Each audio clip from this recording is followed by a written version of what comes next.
Hi friends, మేము చేనుకి వెళ్ళేటప్పుడు ఒక చెట్టు ఉంటుంది. ఆ చెట్టు మొల్లిక చెట్టు అంటారు.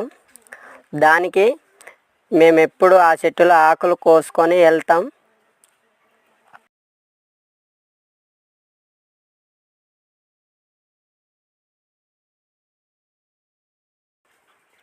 ఈ విధంగా మేము కోసి చూపిస్తున్నాం.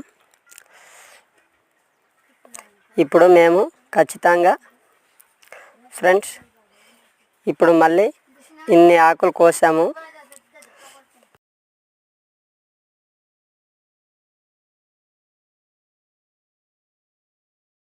ఈ ఆకును మొల్లిక ఆకు అంటారు. ఈ విధంగా కుడతారు దుప్పలు. ఇవ్వండి, రైస్ వేసుకొని పప్పు సారైనా ఏదైనా వేసుకొని తింటాం మేము. మరి అడవిలో ఇది తోటకి